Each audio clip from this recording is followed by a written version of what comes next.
Benjamin Franklin gets एक ऐसे परिवार से है जो पीढ़ियों से खजाने की खोज करता आ रहा है। बचपन में उसके दादाजी ने उसे एक राष्ट्रीय खजाने की कहानी सुनाई थी, एक ऐसा खजाना जो अमेरिका में कहीं छिपा हुआ है, लेकिन उस तक पहुंचने के लिए बहुत सारे सुराग ढूंढने पड़ते हैं जो पूरे देश में बिखरे हुए हैं और कोड में छिपे हुए हैं।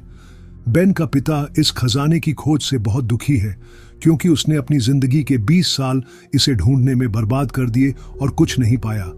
इसलिए वो अब खजाने की बात भी नहीं सुनना चाहता। कहानी की शुरुआत होती है और हम देखते हैं बेंजामिन फ्रैंकलिन गेट्स एक इतिहासकार और रहस्यमय संकेत पढ़ने का शौकीन है।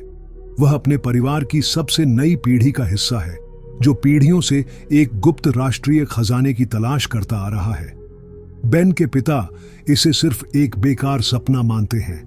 उन्होंने खुद 20 साल इस खजाने को ढूंढने में गंवा दिए और पूरे समाज में उनका मजाक बना। इसलिए वे चाहते हैं कि बेन इस रास्ते पर न चले। लेकिन बचपन में 1974 में बेन के दादाजी ने उसे एक रहस्यमयी सुराग दिया था, the secret lies with Charlotte.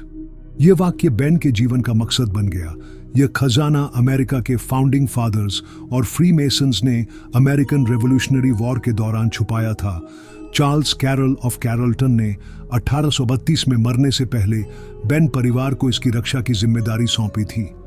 वर्तमान में बेन अपने दोस्त के साथ है जो कि एक कंप्यूटर एक्सपर्ट है और उनके साथ एक अमीर आदमी इयन हाउ भी है। वे सब एक साथ मिलकर एक पुराना जहाज ढूंढने निकलते हैं, शार्लेट, जो आर्कटिक बर्फ में फंसा हुआ है। जहाज के अंदर उन्हें एक छूने का बना पुराना पाइप मिलता है जिस पर नाइट्स टेम्पलर की एक पहेली खुदी होती है। बेन इस सुराग से यह अनुमान लगाता है कि डिक्लेरेशन ऑफ इंडिपेंडेंस, जो कि एक अमेरिकी स्वतंत्रता का ऐलान पत्र है, उसके पीछे एक अदृश्य नक्शा छुपा है जिसे टिमोथी मैटलैक ने लिखा था। जब इयन यह कहता है कि वो खजाने को पाने के लिए किसी भी हद तक जा सकता है, यहां तक कि डिक्लेरेशन ऑफ इंडिपेंडेंस चुराने तक, तब बेन उसका विरोध करता है। उन दोनों के बीच लड़ाई होती है और इसी दौरान जहाज में बारूद गिरकर जल जाता है। इयन अपनी टीम के साथ भाग जाता है और बेन ऑफ राइली को जहाज में फंसा छोड़ देता है। फिर जहाज में जोरदार धमाका होता है, लेकिन बेन और राइली किसी तरह स्मगलर्स होल्ड में छिपकर जान बचा लेते हैं। अब वो अमेरिका लौटते हैं, दृढ़ निश्चय के साथ कि इयन को चोरी करने से हर हाल में रोकेंगे। बेन और राइली जब FBI, पुलिस और डॉक्टर एबिगेल चेस से मिलकर बताते हैं कि कोई डिक्लेरेशन चुराने वाला है, तो कोई उनकी बात पर यकीन नहीं करता। सबको लगता है कि इतनी सख्त सुरक्षा में रखा दस्तावेज कोई नहीं चुरा सकता। अब बेन और राइली खुद ही डिक्लेरेशन को चुराने की योजना बनाते हैं, मगर इसे चुराना नहीं, बचाना उनका मकसद है। वे एक गाला इवेंट के दौरान इसे चुराने का प्लान बनाते हैं और योजना को अंजाम देते हैं। ठीक उस वक्त जब इयन की टीम भी वहां पहुंचती है, डॉक्टर एबिगेल को बेन पर शक हो जाता है और वो पीछे पड़ जाती है। लेकिन हालात ऐसे बनते हैं कि एबिगेल खुद भी बेन और राइली के साथ इस खतरनाक सफर में फंस जाती है। अब वो तीनों मिलकर इयन और बाकी सबको चकमा देकर खजाने की रहस्यमयी खोज पर निकलते हैं। जब डिक्लेरेशन ऑफ इंडिपेंडेंस चोरी होती है तो बेन की पहचान सामने आ जाती है और वह मुख्य संदिग्ध बन जाता है। मजबूर होकर बेन, एबिगेल और राइली को बेन के पिता के घर जाना पड़ता है। पिता अपने बेटे को देखकर हैरान और परेशान हो जाता है। उसे लगता है कि बेन ने वही गलती दोहराई है जिससे उसने खुद अपनी जिंदगी बर्बाद की थी। डिक्लेरेशन के पीछे उन्हें एक गुप्त कोड मिलता है। बेन और एबिगेल इस कोड को शार्लेट जहाज से मिले पाइप की पहेली से जोड़ते हैं। सुराग उन्हें साइलेंस डोगुड लेटर्स की ओर ले जाता है जो बेंजामिन फ्रैंकलिन ने लिखे थे और ये फ्रैंकलिन इंस्टीट्यूट फिलाडेल्फिया में रखे गए हैं। जब वे इन चिट्ठियों को डिकोड करते हैं तो अगला संकेत लिबर्टी बेल की पुरानी जगह की ओर इशारा करता है। वो इंडिपेंडेंस हॉल जाते हैं और एक खास समय 2:22 PM पर वहां जाकर खोज करते हैं। वहां उन्हें बेंजामिन फ्रैंकलिन के बनाए रंग बिरंगे लेंस वाली चश्मे का एक जोड़ा मिलता है। इस चश्मे से डिक्लेरेशन के पीछे एक और छुपा हुआ संदेश दिखता है, हियर एट द वॉल। जैसे ही वे आगे बढ़ते हैं, इयन की टीम उन्हें पकड़ लेती है। बेन, एबिगेल और राइली अलग हो जाते हैं, लेकिन इयन बेन के दोस्तों को और डिक्लेरेशन को पकड़ लेता है, जबकि FBI एजेंट पीटर सडुस्की बेन को पकड़ लेता है। बेन के पास अभी भी वो चश्मा है। इयन FBI को चकमा देने के लिए USS इंट्रेपिड जहाज पर एक झूठी कैदी अदला बदली की योजना बनाता है और बेन को अपने कब्जे में ले लेता है। अब इयन के पास बेन, एबिगेल, राइली और बेन का पिता सभी बंधक के रूप में होते हैं।